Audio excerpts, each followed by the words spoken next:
La couleur en photographie de paysage. Bonjour à toutes et à tous. Aujourd'hui, nous allons parler de la couleur en photographie de paysage. Effectivement, aujourd'hui, vous verrez que nous allons traiter de différents sujets. Vous allez voir qu'on va parler essentiellement de la synthèse additive RVB. Synthèse additive RVB que vous allez retrouver dans vos logiciels de post-production. La représentation ici des couleurs qu'on va utiliser justement dans cette synthèse additive RVB, comment on va élaborer les différentes couleurs qu'on peut avoir dans nos photographies. Vous allez voir aujourd'hui, ça va être un sujet assez intéressant. Ce que je vous préconise de faire avant toute chose, c'est de consulter le tutoriel synthèse additive RVB, un tutoriel que j'avais fait préalablement sur la synthèse additive RVB, les couleurs, etc., la luminosité, puisque aujourd'hui on va rentrer vraiment dans le vif du sujet, on va aller un petit peu plus loin, vous allez le voir, donc ce sera vraiment pratique pour vous d'aller voir cette vidéo. Je vous la mets tout de suite en haut à droite. Alors, on a vu précédemment les contrastes, on a vu également aussi la dynamique dans la photographie de paysage. Il va sans dire qu'il fallait que je vous parle de couleurs. Alors, ces fameuses couleurs, vous allez voir que c'est relativement intéressant et ça va être utile dans nos photographies de paysage. Avant de parler de couleurs, il faut savoir que nous travaillons dans les logiciels de post-production en synthèse additive RVB. Cette synthèse additive RVB, on va y jouer avec différents facteurs. On va jouer en intensité lumineuse sur trois couleurs principales essentiellement, le rouge, le vert et le bleu. Ces trois couleurs-là vont nous permettre de faire les différentes couleurs qu'on pourrait avoir dans nos photographies de paysage. Vous savez très bien qu'en synthèse additive RVB, vous avez une intensité lumineuse qui part de la valeur 0, si on suit notre histogramme, à la valeur 255.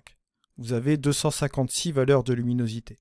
Alors vous allez me dire, ouais, c'est bien beau tout ça, mais cela correspond à quoi? Le 0, c'est le noir absolu, vous allez le retrouver ici, et le blanc, vous allez le retrouver là, c'est le 255, c'est le blanc absolu. Et là, vous allez avoir différentes intensités lumineuses. Par exemple, ici, au niveau de l'intensité lumineuse, je vais prendre en luminosité. Vous voyez qu'ici, on a principalement beaucoup de tonalités sur cette région-là et sur cette région-là, qui veut dire, autrement dit, les tons moyens.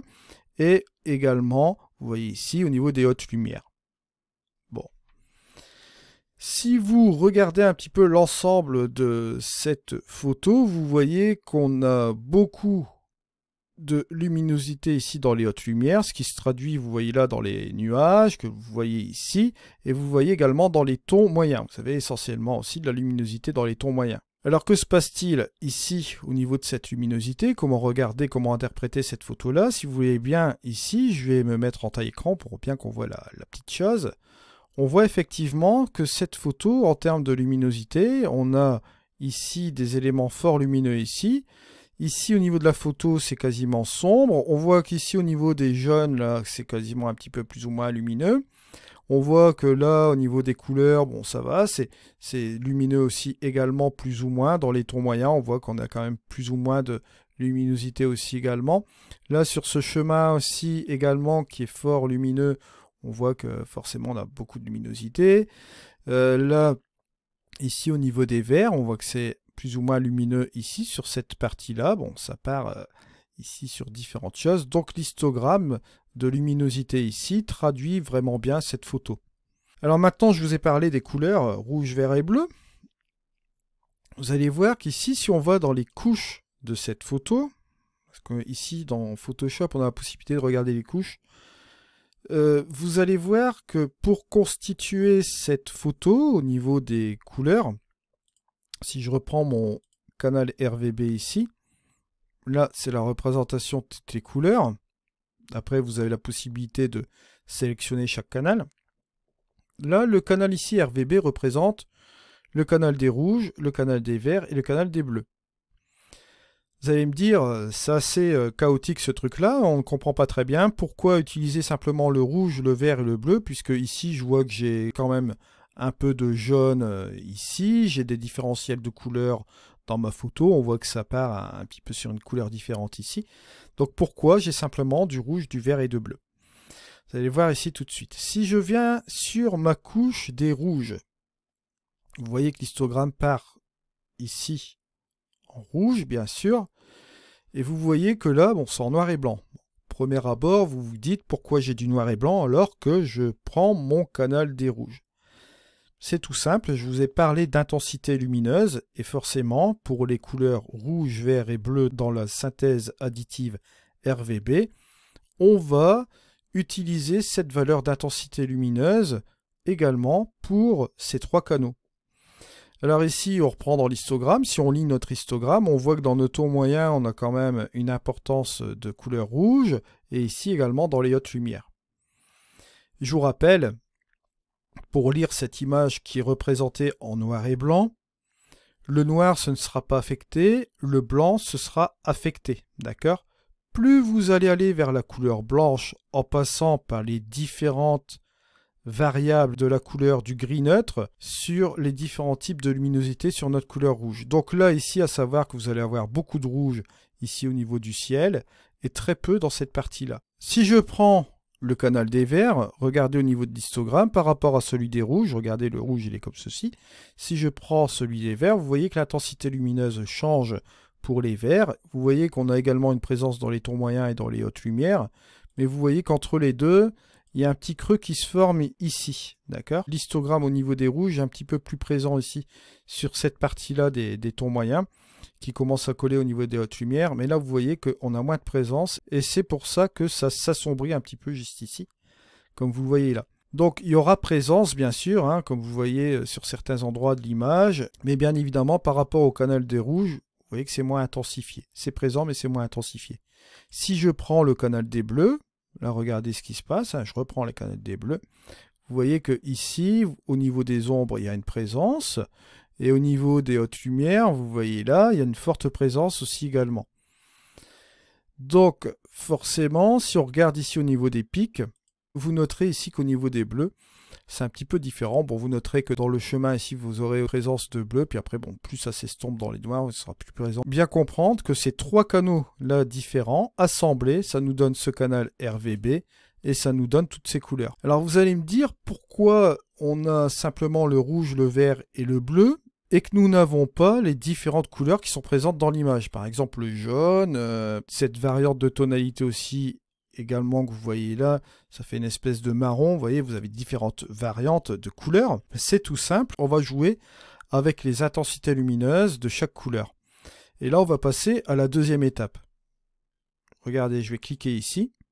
Et on va aller dans le sélecteur de couleurs. Alors pour l'exercice, vous noterez que dans les sélecteurs de couleurs, vous avez la teinte, la saturation, la luminance. Ça, c'est différents types ici de sélection pour le sélecteur de couleurs. Vous avez ici les trois valeurs rouge, vert et bleu. D'accord? Vous avez ces trois choses-là aussi également. Et vous avez d'autres espaces colorimétriques, le lab et le CMJN. C'est un espace colorimétrique soustractif, c'est lorsque vous faites des impressions, bien sûr. Et là, on va mettre de côté tout cela, on va parler de la synthèse additive RVB. Alors, je vous ai parlé des différentes couleurs ici dans la synthèse additive RVB. Si je prends par exemple au niveau du rouge la valeur 255, on a un rouge flambant neuf qui est vraiment très vif. Si vous regardez bien le vert et le bleu, ces deux valeurs-là sont à 0 en intensité lumineuse.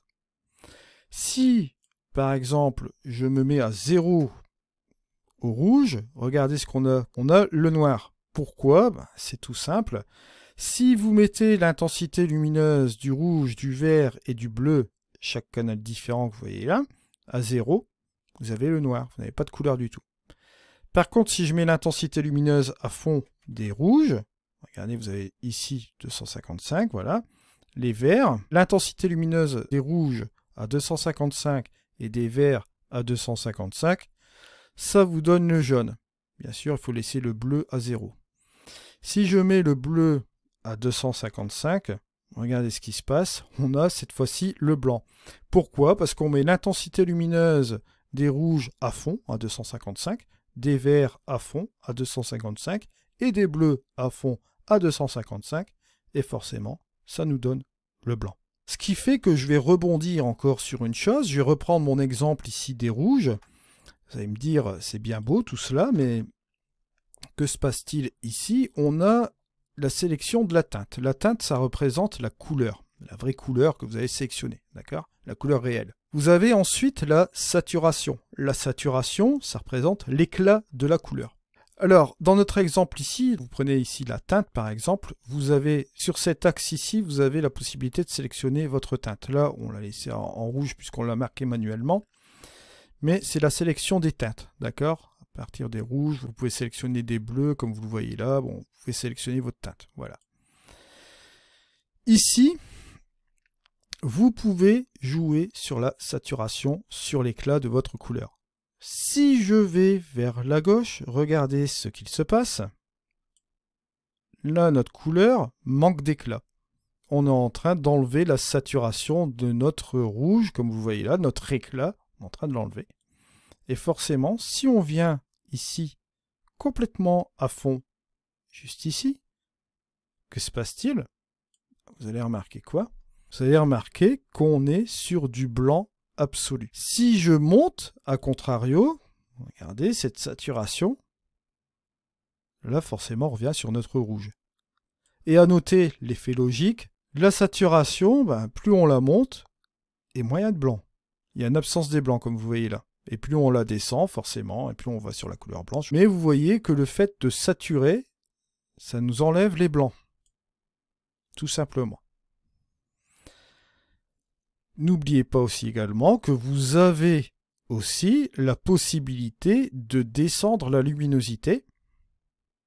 Voilà. Et là, notre couleur, elle perd aussi également sur son éclat, puisque ça va avoir un effet sur la saturation, la luminosité. Il est clair que un rouge lumineux comme ceci, c'est plus éclatant qu'un rouge moins lumineux comme ceci, donc ça va avoir moins d'impact aussi également, et ça va jouer aussi sur sa saturation.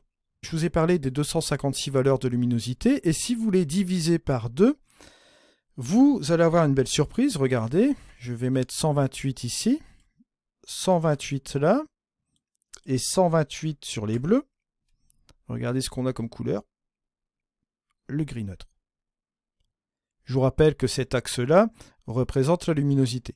Si je viens ici, je mets 255 juste comme ceci. Que se passe-t-il? Vous voyez que mon rouge présente moins d'éclat, donc il se rapproche un petit peu plus de la neutralité. Ce qui va avoir un impact direct aussi sur nos photos. Je fais une petite pause aussi également. Vous avez vu que si vous mettez forcément trop d'éclat sur une photo, que va-t-il se passer? Si vous allez mettre du rouge assez fortement marqué sur votre photo, vous aurez un effet un petit peu moins naturel. Ça va être surfait ici au niveau de la saturation. Là, si je descends, que je remets ces valeurs à 128, vous voyez que là, ici, on a tendance à avoir un petit peu plus de neutralité et moins d'éclat au niveau du rouge. On va se rapprocher un petit peu plus de la réalité lorsqu'on va vouloir un petit peu jouer sur les rouges, bien sûr. Je vais passer sur la deuxième phase ici, au niveau de la saturation, sur ce curseur-là, qui va être relativement intéressant aussi. Là, c'est la même chose, vous jouez sur la saturation des couleurs, sur ce canal-là. Et là, si vous baissez ici, forcément, boum, vous désaturez, que se passe-t-il? Vous avez la couleur blanche. Et là, ici, forcément, si je monte ma saturation à fond, vous jouez sur la luminosité de bas en haut, et ici, vous pouvez aller sélectionner une teinte. Et là, si vous jouez sur la luminance, si je prends par exemple la teinte ici, de la luminance ici, vous allez pouvoir jouer sur sa luminosité. Et là, forcément, si vous descendez les bleus, vous allez retrouver la couleur blanche, absence de saturation. Et là, si vous ramenez ici, hop, vous ramenez du bleu, absence de blanc, forcément, on enlève la couleur blanche, juste comme ceci. Voyez un petit peu le principe. Alors maintenant, on va passer en cas concret. On va fermer cela. On va aller sur les calques. Je vais faire CTRL-J, commande J si vous êtes sur Mac. Et là, on va aller sélectionner ici la saturation et la vibrance. Tout ce qu'on a fait là, ça nous a servi ici pour justement faire la suite de notre exercice. Regardez ce qui est en train de se passer. Je vais prendre mon curseur de saturation. La saturation, si je monte ici la saturation dans mon image, regardez ce qui est en train de se passer. On sature toutes les couleurs. Puisque là, il n'est pas question d'aller sélectionner une couleur particulière, on va prendre toutes les couleurs globales de l'image et on va saturer à fond. Là, ici, à contrario, regardez ce qui va se passer. Je vais désaturer toutes mes couleurs et je vais retrouver mon image en noir et blanc. Et si vous vous souvenez bien, je vais revenir ici à 0, que je reviens là. Si je viens sur ma saturation ici, peu importe si je me mets sur les bleus, les verts, etc. Si je descends mon curseur ici de saturation, regardez ce qui se passe. On a une représentation, bien évidemment, en noir et blanc. Toutes les couleurs ici, si vous désaturez, ça passe en noir et blanc. Donc là, ce qui est logique, si vous désaturez en version négative, vous allez retrouver sur du noir et blanc. A contrario, si je viens sur ma vibrance, regardez, vous allez avoir un effet qui va être assez curieux. Si je monte ma vibrance ici, regardez ce qui se passe. On va saturer, comme vous le voyez ici, mais on va saturer les couleurs qui ne sont pas saturées. Ce qui fait que le curseur de vibrance est assez intelligent pour repérer les couleurs à l'intérieur de votre photo et saturer celles qui sont nécessaires, vous voyez. Donc c'est un curseur très pratique. Si vous revenez ici en négatif, regardez, vous allez désaturer, mais à contrario du curseur de saturation, vous n'allez pas enlever toutes les couleurs. Comme en effet positif, vous allez saturer les couleurs qui ne sont pas saturées, en désaturation, il vous restera aussi également des couleurs. Ça, c'est une logique. Je vais revenir ici à 0. Pour bien marquer la différence, regardez ce qui va se passer. Je vais ici faire un masque d'écrêtage sur cette partie-là. Voilà. On va faire un Shift et on va dupliquer. Toujours CTRL-J. Là, ici,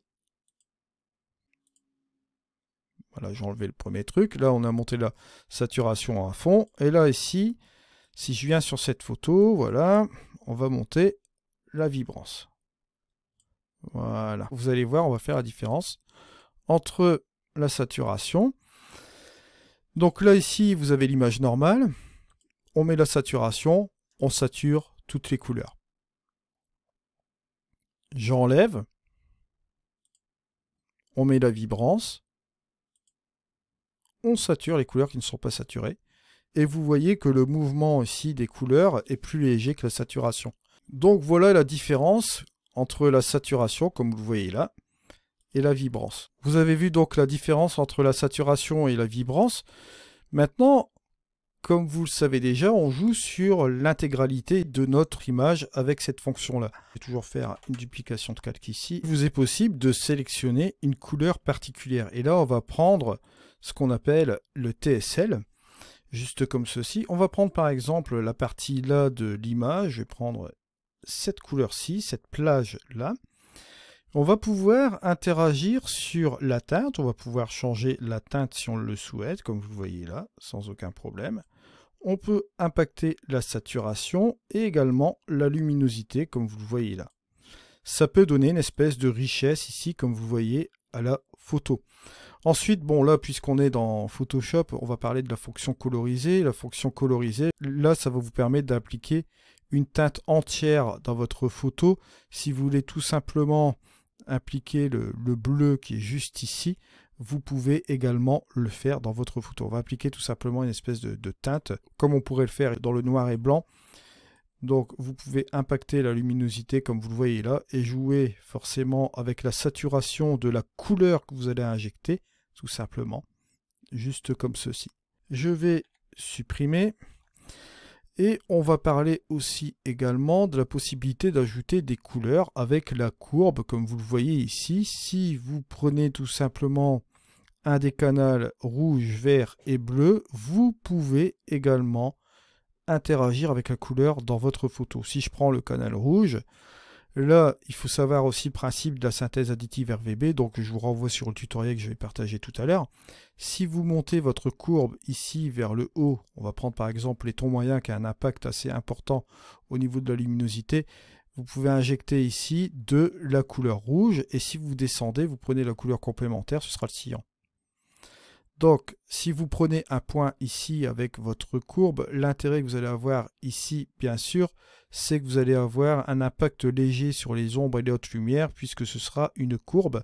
Si vous voulez notamment bloquer cet accès-là, vous pouvez tout simplement ajouter un autre point là, ici, et vous allez opter plus sur les tons moyens, comme vous le voyez là. Vous pouvez interagir sur le canal des verts sans aucun problème, vous voyez, juste comme ceci. Couleur opposée, vous voyez, magenta. Là, on a interagi sur l'intégralité aussi de la photo. Hein. Ça peut servir aussi sur le color grading. Maintenant, si vous voulez impacter sur les hautes lumières simplement, vous pouvez toujours le faire aussi également, ou simplement les ombres. Il vous suffit de bloquer avec plusieurs points d'ancrage, bien sûr. Si on veut utiliser les bleus, on peut le faire aussi également. Bon, là, je vais revenir à 0. Voilà, on va reprendre le canal des bleus ici. Si je monte, je vais injecter du bleu, comme vous voyez là, je vais descendre, ce sera forcément couleur opposée, du jaune. Là, vous voyez que c'est relativement intéressant. Par exemple, ce type de couleur, on injecte un petit peu du bleu et on a cet effet-là. Alors ensuite, bien évidemment, vous avez plusieurs types de choses pour injecter de la couleur. Je pense aussi notamment au niveau. Hein. Regardez, pour ajouter de la couleur, ça peut être aussi possible. On va le remettre ici, ce truc de niveau. Alors là, si je m'en vais regarder sur le canal des rouges, par exemple, si ici je déplace mon curseur des noirs et que je vais par là, que fais-je? C'est simple, je vais utiliser la couleur complémentaire, je vais insérer ici, comme vous le voyez là, du cyan au niveau de ma photo. A contrario, si je prends mon point des hautes lumières, regardez ce qui est en train de se passer. Là, je vais aller ici au milieu, je vais injecter ici du rouge au niveau de mes hautes lumières. Je peux utiliser mon curseur des tons moyens ici. Je vais soit ajouter du cyan ou ajouter du rouge, comme vous le voyez là, si on le souhaite, subtilement ici, dans les tons moyens. Vous voyez, ça marche super bien. Après, nous pouvons utiliser aussi également, là comme on ajoute du cyan, vous pouvez néanmoins utiliser le niveau de sortie ici du rouge dans les ombres, comme vous le voyez là, et à l'opposé, dans les hautes lumières, vous allez ajouter ici du cyan, ce qui fait que ça peut donner des résultats assez intéressants, comme vous voyez là. Après, même chose, hein, bon là on peut aller directement sur le canal des verts. Si vous allez dans les canaux des verts, vous allez tout simplement ici vous diriger sur la droite avec ce point noir, vous allez rajouter du magenta. Si vous prenez ici le point blanc, vous allez ici sur le milieu, que se passe-t-il? Vous allez rajouter du vert. Ici vous pouvez mitiger, soit rajouter, comme vous voyez là, du magenta ou du vert avec les tons moyens. Vous voyez que c'est beaucoup plus subtil avec les tons moyens, comme vous voyez ici, sans aucun problème. Donc je reprends ce truc des verts ici, et bien sûr à l'opposé, là au niveau des noirs, si vous voulez tout simplement ici rajouter du vert ou ajouter au niveau du point blanc des hautes lumières ici du magenta, vous pouvez toujours le faire, vous pouvez mitiger entre les deux couleurs, ça peut donner des résultats intéressants aussi également. Alors on revient à 0, vous pouvez faire de même bien sûr avec le dernier canal, le canal des bleus. Là vous allez ajouter du jaune ici dans les ombres, ou vous allez ici ajouter du bleu, comme vous le voyez là, dans les hautes lumières. Et petit truc intéressant, dans les tons moyens, vous pouvez générer ici la couleur qui vous intéresse. C'est beaucoup plus subtil avec les tons moyens, comme je dis tout le temps. Je reprends encore les bleus ici. On va utiliser ce point noir et on va aller vers la droite. On va lui ajouter du bleu. Si vous prenez le point blanc ici, vous allez ajouter du jaune. En utilisant les deux, comme vous voyez là, on peut obtenir aussi des effets intéressants. Regardez, si on va sur le calque, si on fait un effet avant, après, vous voyez, on a un effet intéressant ici sur notre photo. Alors là, j'en profite aussi également pour rebondir encore de nouveau sur la courbe. Je vous ai montré avec un point comment accentuer la couleur. Mais vous pouvez aussi également jouer comme les niveaux ici, comme vous le voyez là. Vous pouvez ajouter du rouge ici, hein, dans les ombres. Ou, bien évidemment, ici, vous allez plutôt jouer sur du cyan. Et ici, dans les hautes lumières, regardez ce qui va se passer. Soit vous allez rajouter du rouge dans les hautes lumières, ou soit vous allez rajouter du cyan. Vous voyez, vous avez un contrôle ici qui est intéressant, juste comme ceci. Si vous voulez retrouver un petit peu le même principe que les niveaux, alors bien évidemment, vous pouvez jouer encore avec différents points dans la courbe, hein, ça vous le savez déjà. Il y a beaucoup plus de possibilités avec la courbe, bien sûr. Si vous voulez faire exactement la même chose aussi également avec les verts, bon ben, on peut le faire encore également. Regardez, hop, soit vous ajoutez du vert, ou soit vous ajoutez ici du magenta dans les ombres, et là pareil, soit dans les hautes lumières vous ajoutez du vert ou du magenta, juste comme ceci. Vous voyez beaucoup de possibilités. Bien sûr, on peut faire de même avec les bleus aussi également. Bon allez, on va se faire un petit plaisir. Soit du bleu ici que vous allez ajouter dans les ombres, ou soit vous allez ajouter ici du jaune, comme vous le voyez là, ça marche bien dans les ombres, les jaunes ici, et dans les hautes lumières, soit vous allez rajouter ici du bleu, ou ajouter aussi également du jaune, à un autre degré par exemple, juste comme ceci. Vous voyez qu'on peut ici même ajouter du jaune là, et pourquoi pas aller ici sur les bleus, comme vous voyez là, ça donne un effet intéressant. Si vous voulez aller ici au milieu, ou bien aller dans un autre point, vous voyez, vous pouvez encore trouver des choses intéressantes. Après, il vous suffit d'ajuster aussi le contraste en plus de cela. Et ça peut vous donner des effets, comme vous voyez là, intéressants. Regardez là, avec cet effet de courbe sur les bleus, une insertion de bleu ici dans l'image, ça fait un truc quand même plus ou moins plaisant. Je vais effacer cela. Ensuite, vous avez encore d'autres choses aussi également. Vous avez le mélangeur de couches qui lui est relativement intéressant aussi également. Si vous voulez changer complètement la donne ici des couches, vous pouvez le faire aussi également. Regardez, je suis sur la couche de sortie des rouges. Si je joue sur la luminosité ici de ces rouges, on obtient un résultat assez particulier. On va jouer sur les trois canaux principaux, vous voyez, juste comme ceci. Ça nous permet d'avoir des variants assez particuliers. Si je viens ici sur le vert, c'est la même chose. Je peux modifier, comme vous voyez là, on revient un petit peu sur du magenta, un peu comme ceci. Ça peut vous donner des effets assez particuliers si vous modifiez toutes ces choses-là avec bien évidemment ce mélangeur de canaux. Vous avez aussi notamment la balance des couleurs qui, elle, est vraiment superbe, que vous pouvez retrouver dans la plupart des logiciels de post-production. Si vous allez dans les tons foncés, c'est-à-dire les ombres, vous pouvez ajouter du cyan dans les ombres, comme vous le voyez là. Si vous faites un avant et un après, ça fait super plaisant. On peut rajouter un petit peu de bleu encore dans les tons foncés, donc dans les ombres. Au niveau des clairs, ici, pourquoi pas ajouter un petit peu de jaune, ou bien revenir encore sur un petit peu de bleu. Pourquoi pas un petit peu de rouge, juste comme ceci, et juste un petit soupçon de magenta. Bien les deux comme ceci, ça peut être super sympa. Et après, vous mitigez avec les tons moyens, hein, comme on a l'habitude de le faire sur les logiciels de post-prod en règle générale. Vous voyez, on peut faire des choses super intéressantes, juste comme ceci. Et vous voyez qu'on a le avant ici et le après. Vous voyez quelque chose de complètement différent. On peut jouer encore sur différentes couleurs avec cette balance des couleurs. Vous voulez retrouver la balance des couleurs dans une bonne partie des logiciels de post-production, ce qui est intéressant. La correspondance des couleurs, quant à elle, vous permet de charger une lutte. Vous pouvez mettre des luttes personnalisées, ou vous pouvez mettre même ici des luttes particulières comme vous le voyez là. On peut régler bien sûr l'opacité de celle-ci, hein. Vous voyez que si c'est un petit peu trop fort, vous réglez un petit peu celle-ci. Vous avez un effet passé au niveau bleach, comme ceci, hein. Autrement dit effet Javel comme on dit. Voilà, vous avez cet effet-là qui donne un effet assez sympa sur l'image aussi, comme vous voyez là. Ici, si je prends par exemple le filtre couleur aussi, également, vous avez la possibilité d'ajouter une couleur supplémentaire à votre image, comme vous voyez là. Vous pouvez jouer avec la densité, juste comme ceci. Vous allez monter la densité de ces couleurs, par exemple de la couleur froide ici. Ou vous pouvez aller sélectionner une couleur directement ici, pourquoi pas. Bon, on peut aller sélectionner une autre couleur, pourquoi pas le jaune ou le vert, voilà, une couleur comme ceci. Et vous voyez que ça va donner un impact ici sur votre photo.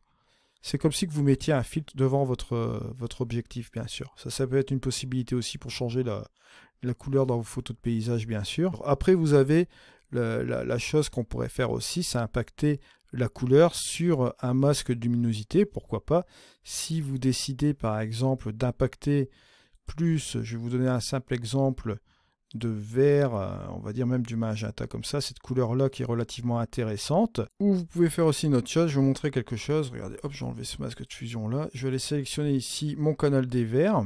Je vais prendre ma sélection du canal des verts, et là, je vais faire un masque de fusion, hop, ici.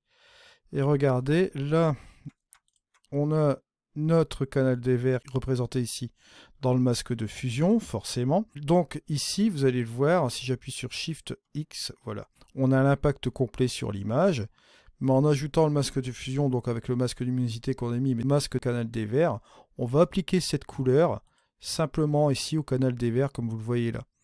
Donc si vous faites un avant et un après, vous voyez que là, ici, le traitement est plus léger que ce truc-là, comme vous voyez là. L'intensité est moins violente, bien sûr. Après, vous avez toujours une autre possibilité. Si vous voulez jouer avec les modes de fusion, vous pouvez toujours le faire aussi également.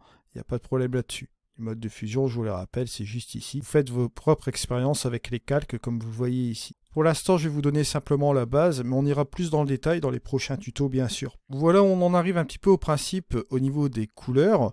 On mettra tout cela en application, bien sûr, dans les prochains tutos. Je vous remercie de m'avoir suivi. On se retrouve dans une prochaine vidéo. C'était Eddy. Allez, au revoir.